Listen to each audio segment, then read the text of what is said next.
আলাইকুম রহমতুল্লাহি ওয়া বারাকাতুহু। আলহামদুলিল্লাহ ওয়া সালাতু ওয়াসসালামু আলা মান লা নাবিয়্যা বা'দা। আউযু বিল্লাহি মিনাশ শাইতানির রাজিম। বিসমিল্লাহির রহমানির রহিম।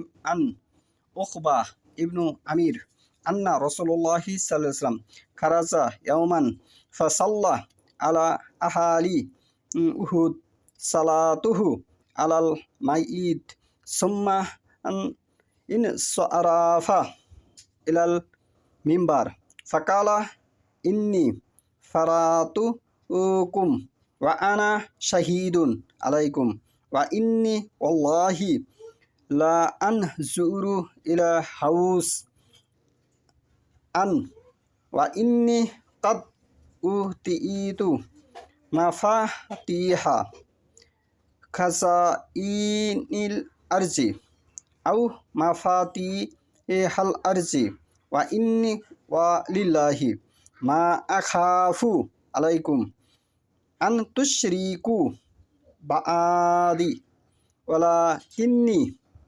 আখাফু আলাইকুম আন তানাফাসু ফিহা। আজকের বক্তব্যের বিষয় হলো রাসূলুল্লাহ সাল্লাল্লাহু আলাইহি সাল্লাম শহীদদের জন্য কি করেছিলেন, শহীদদের জন্য কিভাবে দোয়া করেছিলেন সে সম্পর্কে।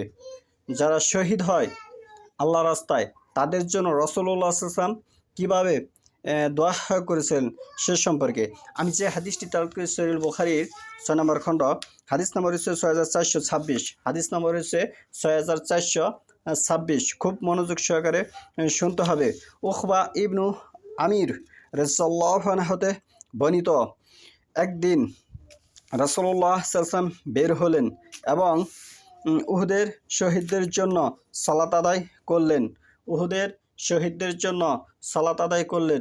যারা শহীদ হবে আল্লাহ রাস্তায় তাদের জন্য সালাত আদায় করে দোয়া করতে হয়। এ হাদিস থেকে সেটি স্পষ্টভাবে ফুটে উঠেছে। যেমন তিনি মৃতদের জন্য সালাত আদায় করতেন। তারপর মিম্বরে ফিরে এসে বললেন, আমি তোমাদের অগ্রবর্তী, আমি তোমাদের সাক্ষী হব।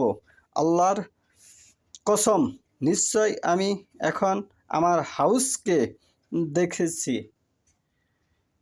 এখানে এই শব্দটি হাউস, যারা সারা পৃথিবীর হানাফি মাযহাব মানে তারা বলবে হাউদ, কারণ তারা সোয়াদের পরে হরফকে দোয়াত ধরেছে।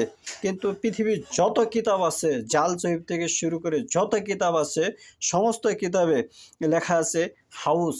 হাউস এটি এমন একটি বিষয় যেটি অনেক দিন ধরে মতবাদ বা বাদা অনুবাদ করা চলছে, কিন্তু এর কোনো সমাধান হচ্ছে না। এর মূল বিষয় হচ্ছে এটি আমাকে তো দুনিয়ার ধনভাণ্ডার চাবিসমূহ অথবা দুনিয়ার চাবিসমূহ দেওয়া হয়েছে।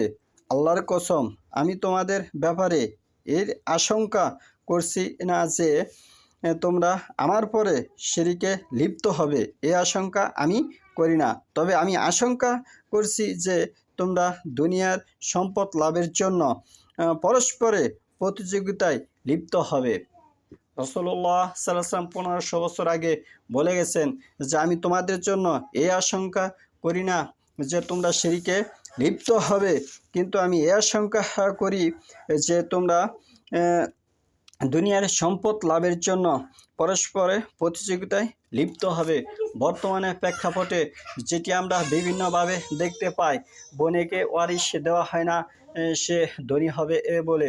মানুষ দালালি করে, সে ধনী হবে বলে। মানুষ মানুষকে ঠকাচ্ছে, সে ধনী হবে এ বলে। মানুষ সুদ খাচ্ছে, সে ধনী হবে এ বলে। যেগুলি একেবারেই হারাম, যেগুলির বিরুদ্ধে রাসূলুল্লাহ সাল্লাল্লাহু আলাইহি ওয়াসাল্লাম কঠোরভাবে নিষেধাজ্ঞা দিয়েছেন যে এগুলি তোমরা করিও না। এগুলি থেকে রাসূলুল্লাহ সাল্লাল্লাহু আলাইহি ওয়াসাল্লাম ভয় পাচ্ছিল, সাহাবীদেরকে বলেছিল, সাহাবীদেরকে আশঙ্কা করেছিল যে আমি তো তোমাদেরকে শিরক সম্পর্কে অবগত করেছি, তাই আমি এই আশঙ্কা করি না যে তোমরা শিরক নিয়োজিত হবে, কিন্তু আমার এই ভয় হচ্ছে যে তোমরা দুনিয়ার সম্পদের লাভের জন্য পরস্পরে প্রতিযোগিতা করবে। কিন্তু আল্লাহ রাসূল সাল্লাল্লাহু আলাইহি ওয়াসাল্লাম প্রতিযোগিতা করার বলেছিল যে তোমরা আল্লাহকে ভয় করবে এবং কে সবচেয়ে বেশি মুত্তাকি হতে পারো তার প্রতিযোগিতা করার জন্য আল্লাহ এবং আল্লাহ রাসূল সাল্লাল্লাহু আলাইহি ওয়াসাল্লাম নির্দেশ দিয়েছিলেন। সুবহানাকাল্লাহুম্মা ওয়া বিহামদিকা আশহাদু আল্লা ইলাহা ইল্লা আনতা আস্তাগফিরুকা ওয়া আতুবু ইলাইক।